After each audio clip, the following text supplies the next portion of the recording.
डिम्पी की शादी अमित से हो। उसकी सास बेला एक विधवा औरत होती है। कुछ सालों पहले ही बेला के पति का देहांत हो चुका था, जिसके बाद से बेला अपने जीवन में बिल्कुल अकेली होती है। एक दिन डिम्पी देखती है कि बेला स्वादिष्ट स्वादिष्ट खाना बनाती है और प्यार से गाना गाती है। दिल है कि मानता नहीं, मुश्किल बड़ी है, रस में मोहब्बत ये जानता नहीं। दिल है कि मानता नहीं। ये बुढ़िया इतने लजीज पकवान किसके लिए बना रही है, और वो भी 90s के पुराने गाने गाकर। कुछ तो माजरा है। चलो, सारा खाना पैक कर दिया है, अब जाकर उन्हें प्यार से खाना खिलाऊंगी। हाय दैया, माँ जी किसके लिए इतना सब ले जा रही हैं? ये उन्हें किसे खिलाने वाली है? डिम्पी बेला का पीछा करती है, तभी उसे अचानक से उसके पति का कॉल आ जाता है। हाँ पंकज, भौंको जल्दी, क्या हुआ? अरे बेबी, माँ घर पे नहीं है, इसलिए अभी तो पूरा घर हमारी सुहागरात का बेडरूम हो गया। अरे चलो ना, इस सुनहरे मौके का फायदा उठाते हैं। प्लीज जल्दी आओ ना, देखो मैं तुम्हारे लिए एक हॉट सी नाइटी भी लेके आया हूँ। अच्छा ठीक है, आती हूँ, लेकिन अरे लेकिन सब कुछ क्या, तेल लेने और पेट्रोल लेने? अरे तुम बस जल्दी से आ जाओ, वरना मेरे यहाँ बदन की आग इतनी बढ़ जाएगी कि मैं जल के राख हो जाऊंगा। अरे मुझसे कंट्रोल नहीं हो रहा बेबी, जल्दी आ जाओ। ओके बाबा, ठीक है, आ रही हूँ। डिम्पी इस बार बेला का पीछा नहीं कर पाती और घर आकर पंकज संग रोमांस करती है। लेकिन अगली रात डिम्पी देखती है कि उसकी सास बेला आंगन के झूलों पर बैठकर किसी से हंस के और मुस्कुराकर बातें कर रही होती है। डिम्पी को शक हो जाता है। अब तो मुझे पक्का डाउट हो गया है कि माँ जी का अफेयर चल रहा है। अगले दिन डिम्पी फिर से बेला का पीछा करती है।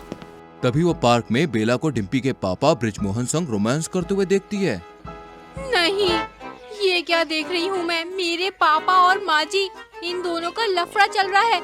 ये नहीं हो सकता, मुझे कुछ तो करना होगा। नहीं। डिम्पी जैसे ही उन दोनों को रंगे हाथ पकड़ने जाती है, तभी उसके पीछे जंगल के कुत्ते पड़ जाते हैं, जिनके डर से वो घर की तरफ भागने लगती है। नहीं, बचाओ मम्मी। रात में डिम्पी बहुत उदास होती है। माँ जी को भी मेरे पापा ही मिले थे क्या? और पापा, उन्हें भी कोई शर्म नहीं है? वो मम्मी को कितना बड़ा धोखा दे रहे हैं। नहीं, मुझे ये बात पंकज को बतानी होगी और कल पापा और माँ जी को रंगे हाथों पकड़ना होगा और दोनों की बैंड बजानी होगी। डिम्पी जाकर पंकज को सब कुछ बताती है और ये सब सुनकर पंकज भी चौंक जाता है। क्या? अरे तुम ये क्या कर रही हो डिम्पी? माँ को आज आके ससुर जी मिले क्या? अरे ये सब क्या स्यापा है, मेरा दिमाग चकरा जाएगा डिम्पी। पंकज, हमें कल उन दोनों को रेड हैंड पकड़ना होगा। ये जो कुछ भी हो रहा है, हमें उसे रोकना होगा। Yes Dimpy darling.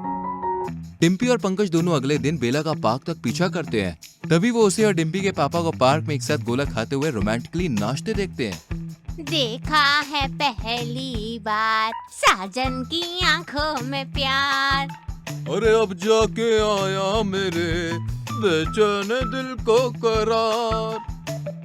देखा देखा, मैंने कहा था ना तुमसे पंकज, तुम्हारी बैल बुद्धि बा मेरे पापा के साथ कैसे गुलछर्रे उड़ा रही है। देखो, निर्लज कहीं की। हाँ तो तुम्हारा बाप भी कोई दूध का धुला नहीं है। बुढ़ाऊ को इस उम्र में भी जवानी का चस्का चढ़ा हुआ है। धरम की दुकान।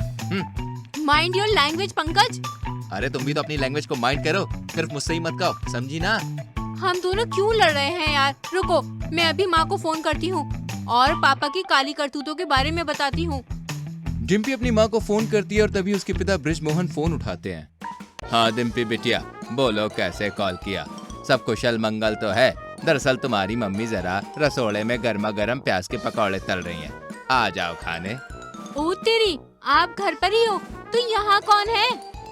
मतलब ये तुम क्या बोल रहे? वो कुछ नहीं पापा, आती हूँ बाद में मैं, बाय। डिम्पी और पंकज हैरान हो जाते हैं। तभी बेला उन दोनों को देख लेती है और वो अपने बॉयफ्रेंड मनोहर के साथ उनके पास आती है। मुझे लगा ही था कि तुम दोनों को एक ना एक दिन ये राज तो पता चल ही जाएगा। दरअसल ये मनोहर जी हैं, कंफ्यूज मत होना। ये बस समधी जी की तरह दिखते हैं, उनके हमशक्ल हैं। इनका और मेरा मेरी शादी के पहले से प्यार था, पर इनकी शादी हो गई और मेरी भी हो गई। लेकिन अब मैं विधवा हूँ और इनकी बीवी भी नहीं रही और इसलिए हम दोनों फिर से एक दूसरे का सहारा बन चुके हैं। अगर तुम दोनों को कोई एतराज ना हो तो हमारे इस रिश्ते को स्वीकार कर लो बच्चों। हम दोनों एक दूसरे से बहुत प्यार करते हैं। सारी गलतफहमियां दूर हो जाती हैं और फिर डिम्पी अपनी सास बेला और मनोहर की शादी कराती है। रमा और जया दोनों देवरानी जेठानी थी। रमा की देवरानी बहुत ही ज्यादा पढ़ी लिखी और वर्किंग लेडी थी, वहीं रमा एक हाउसवाइफ थी। जया घर, ऑफिस और अपनी पर्सनल लाइफ बड़े ही अच्छे से मैनेज कर रही थी, वहीं रमा की लाइफ कुछ ठीक ठाक नहीं चल रही थी। एक दिन, माँ जी मैंने सारा काम कर दिया है, बस सोनी को संभाल लेना, मैं ऑफिस जा रही हूँ। ठीक है बहू, तू आराम से जा, काम रहने देती, रमा तो घर में ही रहती है, वो कर देती, क्यों रमा? हाँ जया, माँ सही कह रही है। कोई ना, मैं नहीं चाहती कि देवरानी के रहते जेठानी काम करे। चलो मैं जाती हूँ। फिर जया ऑफिस चली जाती है। जया का हर चीज में परफेक्ट होने के कारण सास का ज्यादा प्यार और अटेंशन जया को ही मिलता था। बड़ी बहू देख, जया तेरे बाद घर आई है और उसने सब कुछ कितने अच्छी तरीके से संभाल रखा है। तेरी शादी को 10 साल हो गए हैं, तू तो जॉब भी नहीं करती, अब तो बच्चा कर ले। माँ जी हम कोशिश कर रहे हैं, लेकिन बेबी होना ना होना हमारे हाथ में थोड़ी ना है, और मेरे पति की इतनी अच्छी कमाई भी नहीं है कि डॉक्टर से महंगा इलाज करा सके। तू तो रहने ही दे, तेरे से कुछ ना होगा। मेरी जया बहू ही सबसे बढ़िया है, कमाती भी है, बच्चा भी संभालती है। एक परफेक्ट बहू और एक परफेक्ट बीवी है, तू तो बांझी बनकर रह गई है, कुछ ना होता तेरे से तो। रमा को सास की बातें बहुत बुरी लगती है और घर में सभी के मुंह से जया की तारीफ सुन सुनकर अब रमा को जया से बहुत ज्यादा जलन होने लगती है और रमा मन ही मन ये सोचती है कि अब वो जया के साथ कुछ बहुत ही बुरा करेगी। बहू, ये घर में नींबू मिर्ची किसने फेंका? पता नहीं माँ जी, ये तो ऐसा लग रहा है जैसे टोटके का है। पता नहीं, फेंक इसे बाहर। वही रमा आधी रात में जया के कमरे में जाके उसके बाल कट करके ले आती है। अखु नामी ईटा उपभोग करबो। फिर रमा अपने कमरे में जाके काला जादू करने लगती है। वहीं अगले दिन, माँ जी ये देखो, किसी ने मेरे बाल काट दिए हैं।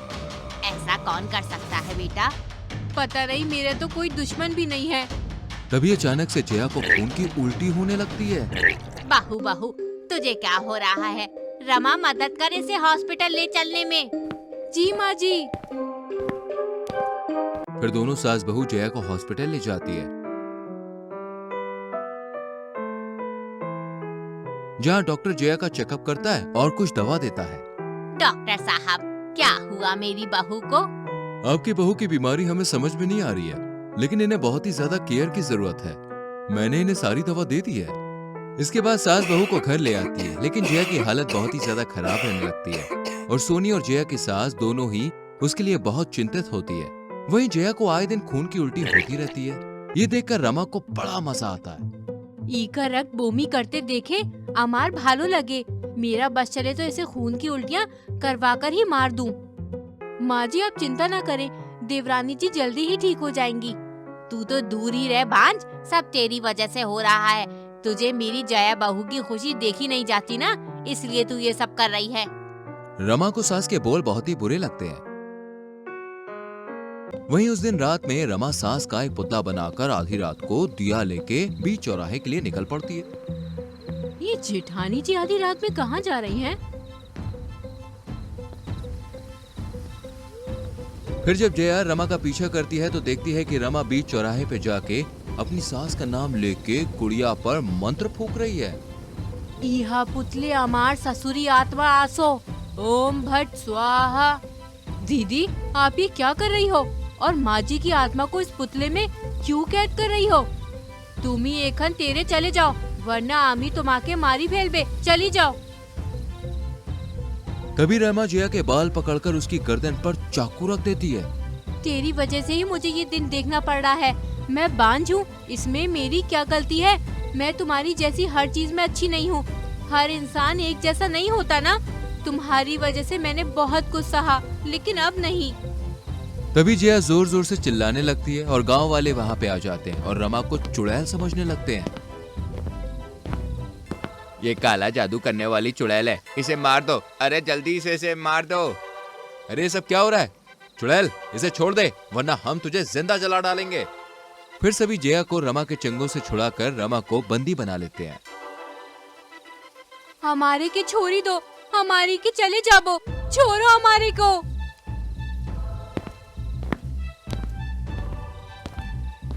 छोड़ दो इसे, ये मेरी बहू रमा है। इसे रात में चलने की बुरी आदत है, इसलिए इसने ऐसा किया। तो इसे बेड से बांध कर सुलाया करो, आज ये बहू आपकी ही जान ले लेती। अजीब लोगो। फिर सास दोनों बहुओं को घर लेके आती है।